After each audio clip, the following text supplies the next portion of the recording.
Assalamualaikum warahmatullahi wabarakatuh. Perkenalkan, nama saya Faima Asyarah dari Prodi Pendidikan Vokasional Teknik Pertanian, Fakultas Keguruan dan Ilmu Pendidikan, Kampus Universitas Muhammadiyah Sidiandre Rapang. Nah, jadi di video pertama saya akan menjelaskan apa sih yang dimaksud dengan korupsi. Korupsi adalah suatu bentuk ketidakjujuran atau tindak pidana yang dilakukan oleh seseorang atau suatu organisasi yang dipercayakan dalam satu jabatan atau kekuasaan untuk memperoleh keuntungan yang haram atau penyalahgunaan kekuasaan untuk keuntungan pribadi seseorang. Nah, lantas korupsi itu meliputi apa saja sih? Nah, jadi korupsi itu meliputi beberapa jenis korupsi. Di antaranya ada pungutan liar, gratifikasi, penyuapan, uang pelicin, atau pemerasan untuk memuluskan pelayanan publik atau birokrasi. Nah, selanjutnya di video kedua saya akan menjelaskan apa saja sih faktor-faktor penyebab korupsi. Jadi guys, ada beberapa faktor-faktor penyebab korupsi. Di antaranya keserakahan atau greed, yang kedua kesempatan atau opportunity, yang ketiga kebutuhan atau needs, dan yang terakhir pengungkapan atau expose. Dan adapun faktor lainnya, menurut Jack Blatner-Gon, teori menyebutkan bahwa faktor penyebab korupsi adalah keserakahan, kesempatan, kebutuhan, dan pengungkapan. Keserakahan berpotensi dimiliki setiap orang dan berkaitan dengan individu pelaku korupsi. Nah, next video ketiga saya akan menjelaskan apa sih dampak masif korupsi. Nah, jadi guys, adapun dampak masif dari korupsi ini adalah dapat mengakibatkan kerusakan lingkungan yang ditandai dengan menurunnya kualitas lingkungan karena adanya eksploitasi besar-besaran sumber daya alam, menurunnya kualitas hidup yang juga akan berdampak pada menurunnya kualitas hidup manusia yang ada di dalamnya, serta kualitas hidup global.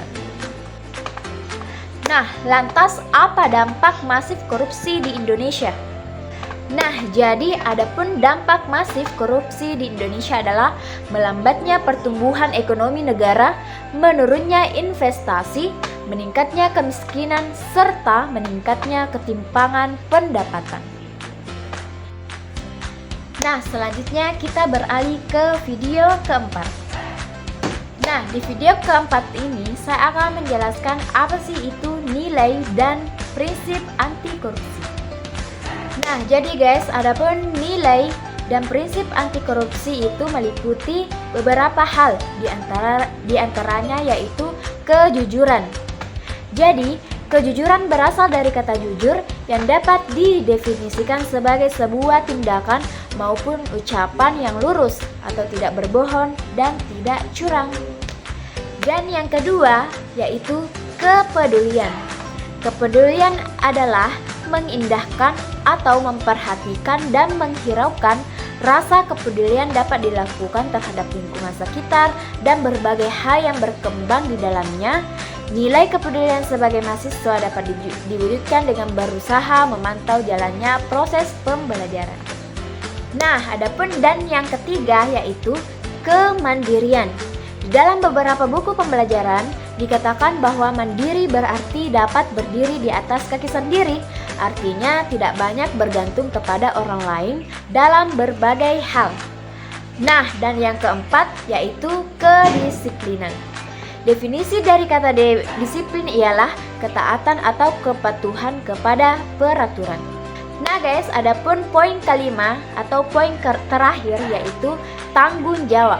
Kata tanggung jawab adalah keadaan wajib menanggung segala sesuatu kalau terjadi apa-apa boleh dituntut atau dipersalahkan dan diperkarakan. Nah guys, itu dia tadi isi-isi atau poin-poin dari video keempat. Nah, selanjutnya di video kelima saya akan membawakan materi apa sih upaya pemberantasan korupsi.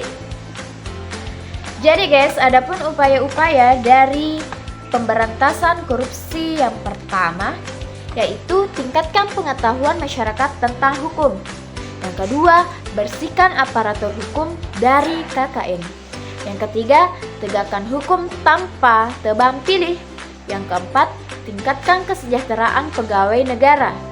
Dan yang kelima, hilangkan budaya menyuap dari masyarakat. Dan adapun yang keenam, sosialisasi anti korupsi digencarkan media massa. Wajib menayangkan anti korupsi dengan gratis. Nah, selanjutnya kita masuk ke video ke-6. Kali ini saya akan membawakan materi tentang gerakan kerjasama dan instrumen internasional pencegahan korupsi. Jadi guys, instrumen apa saja yang digunakan dalam melakukan pencegahan korupsi?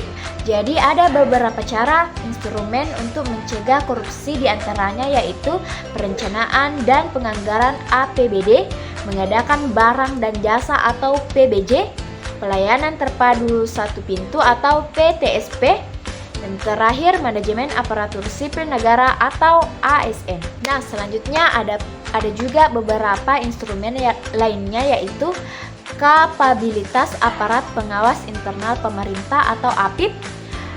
Selanjutnya ada optimalisasi pendapatan daerah atau OPD, ada dana desa, dan terakhir ada manajemen aset daerah.